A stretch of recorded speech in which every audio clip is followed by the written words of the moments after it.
So, good morning. Oh, let me shut the window. That's better. So, good morning, upper intermediates, advanced people.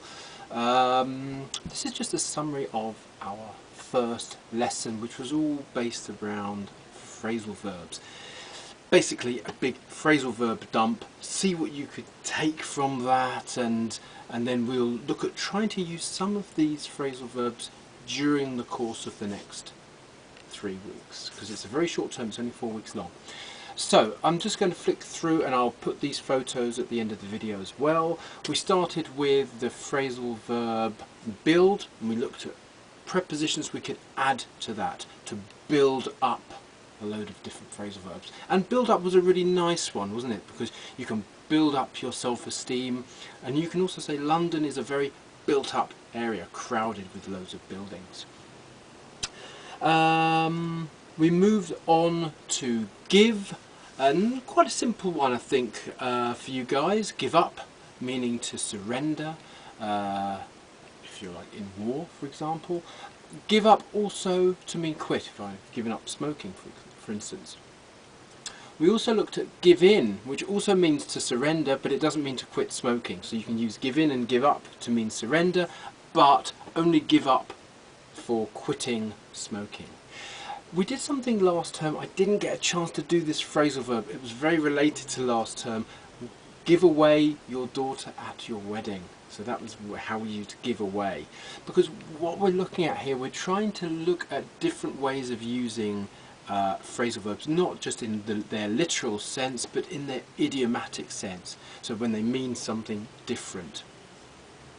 We looked at give out, which means to issue a document, but it's quite a formal one. You know, you can give out homework, I suppose, as well. But we were looking at it in terms of issuing a document, to give out a document of some sort. Yeah, that's an interesting one. Moving on to push.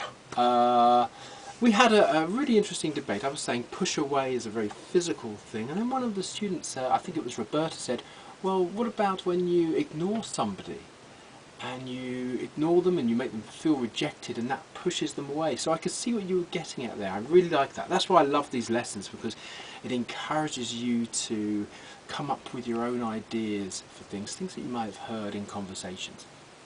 And talking about encouragement, push on.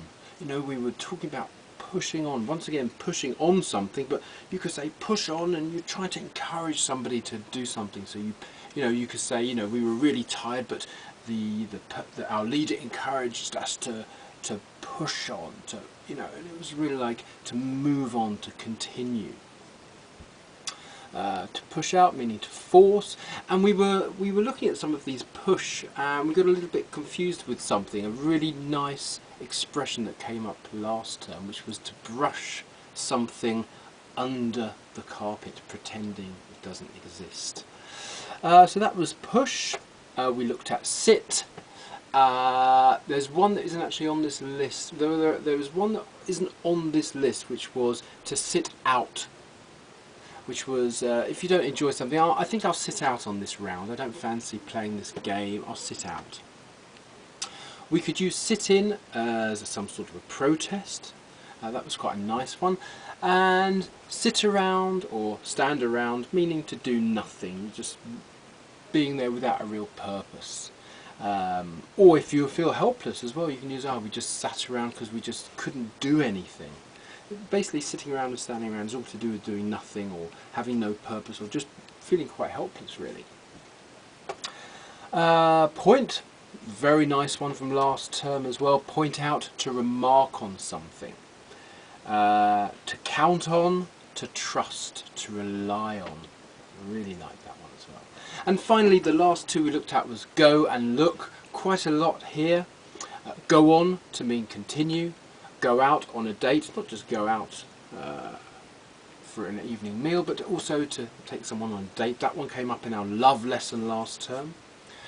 Here was an interesting one which we looked at. Go after. You can use it in a literal way. This word goes after this word. But we also used it to mean stalking someone, following them. You go after them with an intent, which is not a nice intent either. We also used go after to mean chase. You know, he's got my bag, go after him, he's stolen my handbag.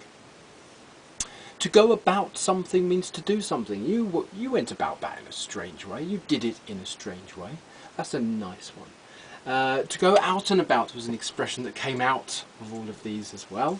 And a nice one that I added at the end, which didn't come out, was to go on about something.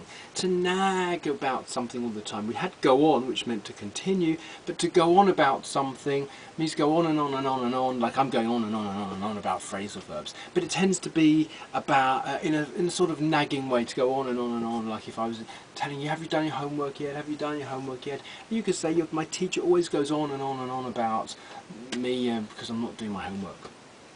A nice word that just came out, I don't know how it came out, but it was to do with dwelling on something, thinking about something constantly, so much that it brings you down. If you dwell on something, it really brings you down because you can't stop thinking about it and you obsess about it and it just brings you down. Don't know why it came out, but it did. And finally, let me just move my thing there, look. To look over something, just to glance at it without really paying much attention. Oh, I'll look over that document later. Nice one used in business. To look on something, to focus on. The way we used this was firemen were trying to put out the fire while the crowd just looked on. They were once again helpless. They were just sitting around doing nothing. To look up something in the dictionary.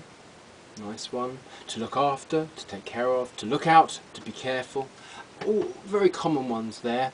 That's about it. So try to have a look through the photos, try to find something that you've not used before that could be useful to you in life, and then go out there and try to use it. That's how we're going to learn things. Going out, using. See you soon.